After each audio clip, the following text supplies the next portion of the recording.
Picture a parking lot outside a quietly expensive steakhouse in suburban Atlanta. It's a Tuesday evening. The cars lined up along the front belong to the restaurant's regulars, people who eat here 2 or 3 times a month, people the staff recognizes by name. There's a row of BMW sedans, a couple of Range Rovers, a Mercedes GLE, a Lexus that's been freshly detailed. And then, tucked between a Range Rover and a 7 Series, a 10-year-old Toyota Camry with a small dent in the rear bumper, and a parking permit from a local university stuck to the windshield. The man who owns the Camry owns the steakhouse. This isn't a parable. Versions of this scene repeat constantly in the research on actual wealth accumulation, not the wealth that gets performed and photographed and posted, but the kind that compounds quietly over decades and eventually produces something real. The gap between how wealthy people look and how wealthy they actually are turns out to be enormous, and nowhere is that gap more consistently visible than in what they choose to drive. Today we're going to look at what the research actually says about millionaire vehicle choices, why the pattern is so consistent and so counterintuitive, and what it reveals about the psychology that separates people who accumulate wealth from people who circulate it back out as fast as it comes in. Let's start with the data, because it's more striking than most people expect. The Millionaire Next Door, the landmark study of American millionaires conducted by Thomas Stanley and William Danko, found that the most common vehicle owned by millionaires at the time of the study was a Ford F-150 pickup truck. The second most common was a Ford Explorer. The most popular foreign car among millionaires was a Toyota Land Cruiser. The median price paid by millionaires for their most recent vehicle purchase was $31,367, not the list price of a new luxury vehicle. The median price paid, across all millionaires surveyed, for the car they were actually driving. More recent research has updated these figures but arrived at consistent conclusions. A 2019 study analyzing vehicle registrations against wealth data found that Toyota was the most popular brand among American millionaires, followed by Honda, then Ford. Lexus and BMW appeared further down the list, but they were significantly outnumbered by their non-luxury counterparts. The Experian automotive analysis of millionaire vehicle data found that only about 20% of millionaires drove luxury vehicles, while the remaining 80% drove mainstream brands. 80% of people with a net worth over $1 million are driving cars that most people wouldn't associate with wealth at all. This is not what the culture of car advertising, car financing, and social media has trained most people to expect. The dominant cultural narrative around vehicles and wealth runs in exactly the opposite direction. A luxury vehicle is supposed to be a symbol of arrival, evidence that someone has made it, a reward that a person earns once their income reaches a certain level. The research says that this narrative has the causality almost exactly backwards. The luxury vehicle isn't what wealthy people buy after they've made it. It's frequently what prevents people from making it in the first place. Let's look at the math, because the numbers here are significant enough that they deserve to be stated plainly rather than implied. The average new car payment in the United States as of late 2025 reached approximately $738 per month. For a luxury vehicle, that number climbs considerably higher. A BMW 5 Series, a Mercedes E-Class, an Audi A6. These are typically financed in the range of $900 to $1,200 per month when purchased new. Factoring in insurance that runs higher on luxury vehicles, registration costs that scale with vehicle value in many states, and maintenance costs that can run significantly above what an equivalent non-luxury vehicle would require. Over 5 years of ownership, the total cost difference between a new luxury vehicle and a comparable reliable non-luxury vehicle purchased, used, can easily reach $50,000 or more. Invested instead of spent, at historical average market returns, over 25 years, that $50,000 becomes approximately $340,000. The car payment isn't buying transportation. It's buying a symbol at the cost of a retirement fund, paid in monthly installments small enough that the math never feels real until someone actually runs it.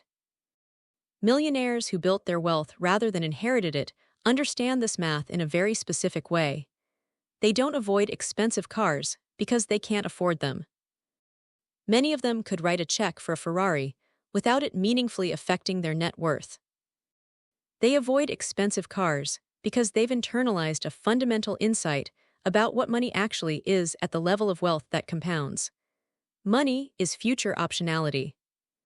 Every dollar spent on a depreciating status object is a dollar that can no longer grow, no longer create more optionality, no longer build the kind of cushion that turns financial disruptions into inconveniences rather than crises. The person who chooses the Camry isn't making a sacrifice. They're making a calculation, and the calculation says the Camry does everything the BMW does functionally, gets them everywhere the BMW would take them, and costs them $300,000 less over a career. Thomas Stanley, who spent decades studying millionaire behavior, made an observation that cuts to the center of this. He found that income and wealth are not the same thing, and that high-income households often have lower net worth than moderate-income households who have consistently lived below their means. The people most likely to drive expensive cars, he found, were actually high-income earners who were not yet wealthy. People for whom the car served as visible evidence of an income level rather than an asset level, because the income level was the only financial metric they currently had worth displaying. Actual millionaires, people with substantial accumulated assets rather than just substantial paychecks, had much less need to signal through vehicles because they had something more meaningful to signal with, a financial position that didn't require an audience. This distinction between income and wealth, between what you earn and what you've kept, sits at the center of almost every behavioral difference between high earners, who stay financially stressed, and modest earners, who quietly accumulate financial security. The car is one of the purest visible expressions of which side of that line someone is actually on, regardless of what their paycheck says. There's a second layer to this that goes beyond simple math. Researchers studying wealth accumulation have found something consistent about the mindset of people who build real, lasting financial security. They tend to have an unusually low tolerance for what economists call positional spending. Purchases made primarily to signal status relative to a peer group, rather than because the item itself provides proportional value to the buyer. Positional spending is expensive not just in dollars, but in a more subtle way. It locks you into a spending competition with people around you that has no endpoint. Because status is always defined relative to whoever is just above you in the visible hierarchy. Someone who buys a BMW to signal success among peers who drive Accords will feel financial pressure to upgrade to a Mercedes when those peers do the same.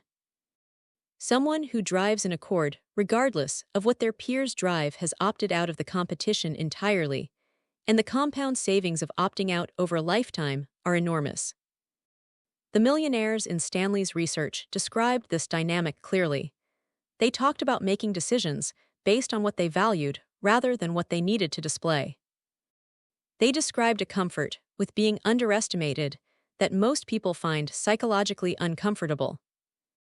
The ability to sit at a business dinner, driving a 10-year-old truck, without that fact feeling like a statement that needed explaining or apologizing for. That comfort with underestimation isn't a personality trait that wealthy people are born with. It's a learned orientation that tends to develop once someone has real financial security, because real financial security doesn't need to be announced. The discomfort with being underestimated, the need to signal income through visible objects, tends to be strongest precisely among people who feel financially insecure regardless of what their paycheck says. Because the visible object is doing the work that a robust financial position would otherwise do for free. What does this mean practically for someone who isn't yet at the millionaire threshold? The research suggests a specific, actionable reframe. Every vehicle purchase decision is simultaneously a financial decision and an identity decision, and the identity question is the more important one. Am I buying this vehicle because it meets my genuine transportation needs, and I can comfortably afford it without affecting savings or investments? Or am I buying this vehicle because of what it communicates to people who see it, and am I compromising my financial trajectory to make that statement? Neither answer is automatically right or wrong. But most people making vehicle decisions have never actually asked the question consciously, which means the identity pressure wins by default every time. And the financial consequences accumulate over a career without any single moment of deliberate choice. The Toyota Camry sitting in that parking lot in Atlanta isn't a story about deprivation or frugality as a virtue. It's a story about a man who, at some point in his financial life, decided that the car was the wrong place to spend money, not because spending money is bad, but because that particular spending decision was competing with a set of better ones. His money went somewhere. It went into the restaurant, into real estate he owns around it, into investment accounts that have been compounding for 20 years. The Camry is paid for. The BMW parked next to it probably isn't. Here's the most counterintuitive finding buried in all of this research.